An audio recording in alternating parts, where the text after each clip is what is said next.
If there's one skill employers look for in their job candidates, it's how well they believe they'll listen on the job. Listening tops the list, not your work experience, your content knowledge. How well you listen is very evident in the interview and something that interviewers and hiring managers can identify in your ability to communicate. You're watching this because employers want candidates who listen well. You want to listen better, or you need a refresher. I'm Shoma Jurgensen. I'm the owner of Intentional Growth Strategies, and I'm excited to talk to you about listening. This is what you can expect from this video. First, I'm going to describe what listening well at work means. You'll be able to explain why listening skills matter, and we'll explore practices to improve your listening. Are you ready to listen? What it means to listen. First, listening well is taking an equal role in the give and take of communication. I highlighted equal and give because often this isn't the case when job candidates are interviewing for a position at a company. You might hear listening well and active listening used together or interchangeably, but either way, in order to listen well or listen actively, you are expected to invest both in the exchange of communication and in the practice of active listening. But we struggle. Why do we struggle? First, our habits. Talking gets rewarded. You've heard people described as very articulate. You hear people commended for their ability to present. When are we taught to listen? Professors now, I have a lot of students on this channel, professors make it easier for you to, quite frankly, not listen in class. Why? When they give you an assignment, they are documenting, they are clarifying, they're using their experience with the course and students to anticipate what you might need to succeed. Well, that's all about to end. Okay, you are entering a new world. You are now going out of the student mode and into the mode of an employee. And if you're going to school, you're going to strive to be an employee at a higher level than you've ever been before. So you're entering a new world, and there will be new expectations. Listening matters for business. This isn't simply something that is a check mark. Employees' listening skills impact three main categories in their ability to function in the workplace. First, better listening skills allow you to clarify qualifications. We'll talk about what that means soon. You're able to perform more effectively, and you're better able to build relationships than the candidates against whom you're competing who have not practiced their listening skills. So what does good listening look like? First of all, when you are a good listener, you are able to clarify qualifications. That means you are able to better give and take and understand the expectations of any work assignment or project you've been given. You will not get a syllabus. You will not get instructions written out and grading criteria so you know how to be successful. You will have to listen actively to find out what those expectations are.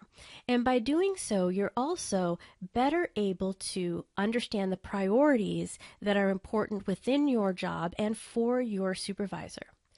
You will be able to avoid misunderstandings because you have clarified these expectations and priorities, and because in your skill of listening, you will make sure that you have understood what the person is trying to communicate to you.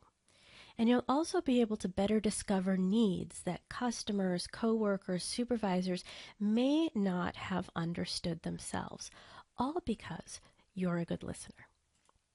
The second category then is your performance. you will be more productive. And the reason is you are understanding the parameters of what a good job means, what is expected of you. And therefore, you're going to waste less time and you're going to waste less money. You're going to be able to expand your knowledge. And this is very important in today's workplace driven by so much competition. When you listen, you are showing your ability to be curious, and you can use that curiosity to become more innovative, which is very attractive to your potential employer. You'll also be more accurate. Do-overs don't happen very often in the workplace. You do not get to redo assignments, and there's certainly no extra credit. So the better listeners are more able to catch errors in the front end versus waiting until the end and having to rework their work. And you're better able to identify and solve problems because you can see where the gaps in understanding are. Good listeners also build better relationships. There's a confidence that comes with the kind of clarity and performance that you gain as a good listener. You will be, and you'll see how this works soon, be able to be more inclusive and respectful in your communication.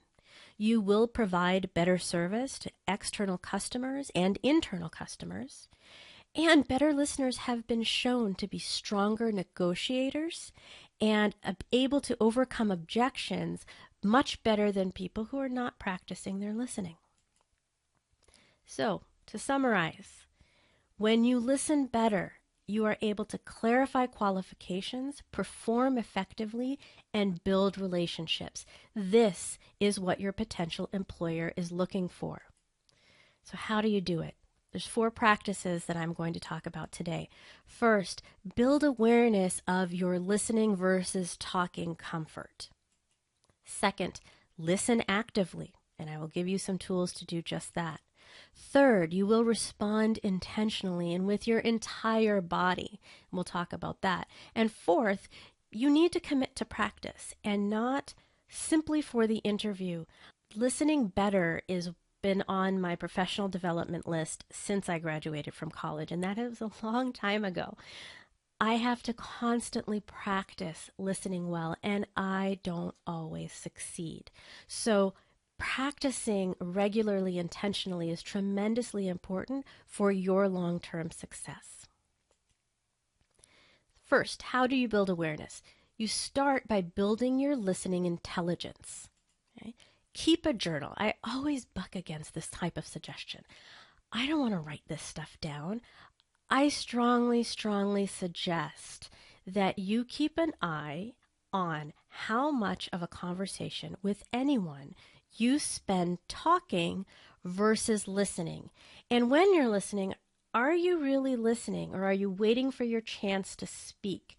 You'll have an opportunity in a journal not only to record how much time you take on each your talking, your listening ratio, but you'll also be able to make notes about how you felt or how the other person felt or things that you might have noticed in your communication exchange. And then I want you to practice this.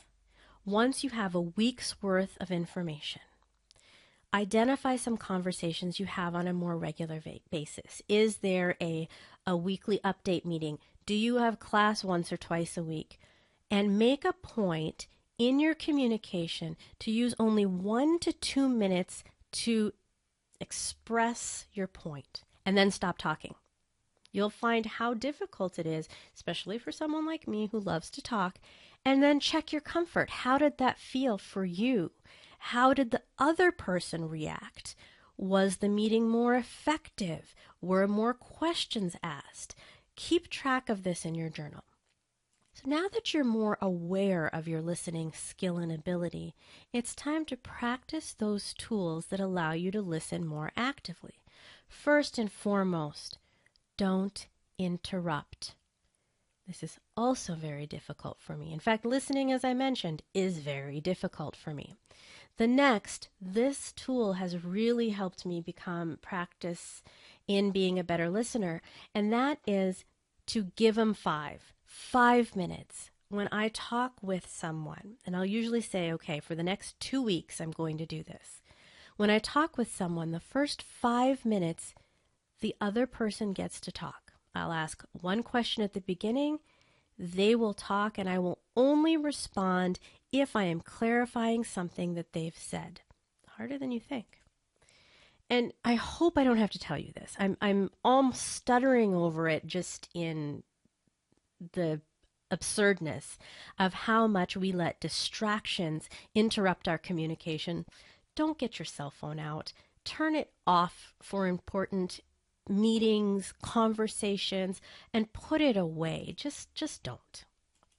What you should be doing instead to retrain your brain. Now, remember, talking is a habit.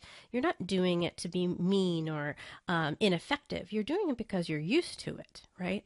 So that 5 minutes where you don't offer new information to the person you're talking to, instead use that time to summarize what they're saying. What that means is, in your mind, you're saying, what the speaker is trying to say is.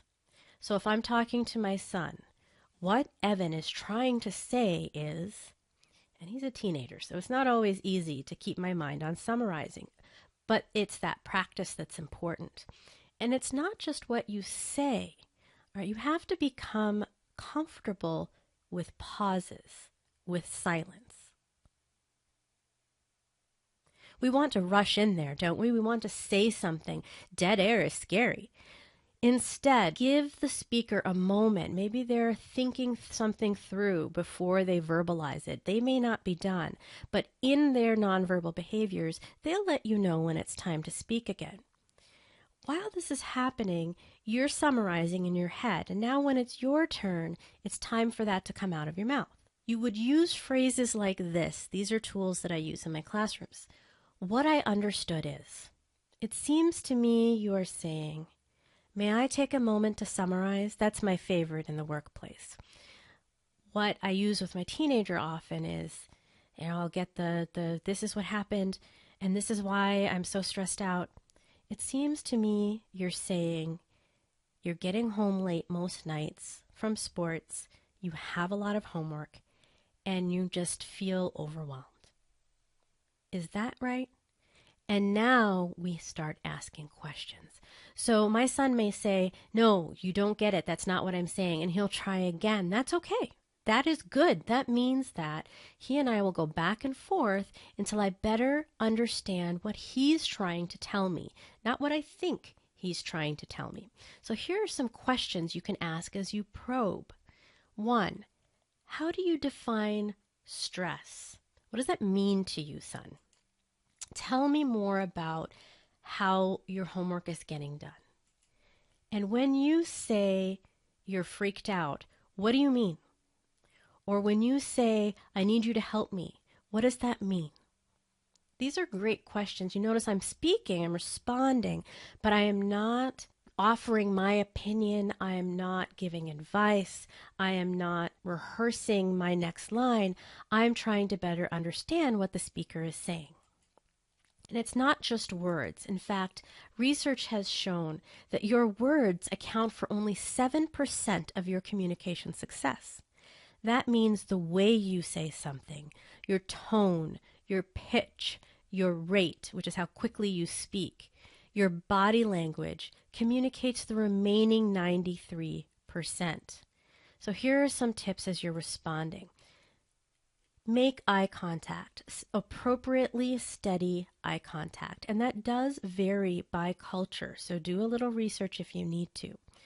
But what you're doing with your body is you're not just listening, you're letting the speaker know that you're listening.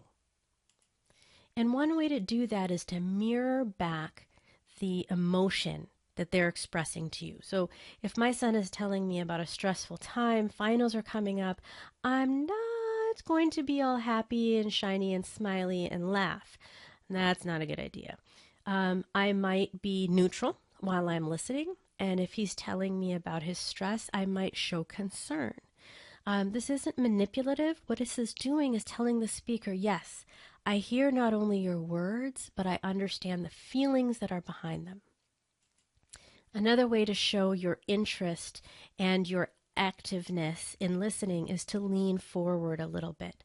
But you do want to keep your shoulders, your arms loose and relaxed. You don't want to look like you're about ready to jump in and take over the conversation like this guy here, right? That's a no-no. And you want to nod your head from time to time. You want to let the person know that you do, in fact, understand that they are trying to communicate something to you. You encourage them to continue giving you details. They may not be used to quiet while someone is listening to them. As I mentioned, we all have the bad habit of talking more than listening. So that encouragement with the nodding of the head and the smiling when someone pauses is very important in the practice of listening.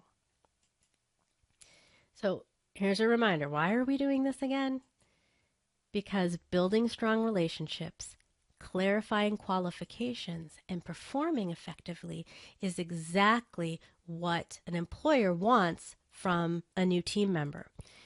So committing to practice is the way that you differentiate yourself from other candidates. So don't just practice in interviews. Use these listening skills to practice with your peers, your classmates, your friends, your family.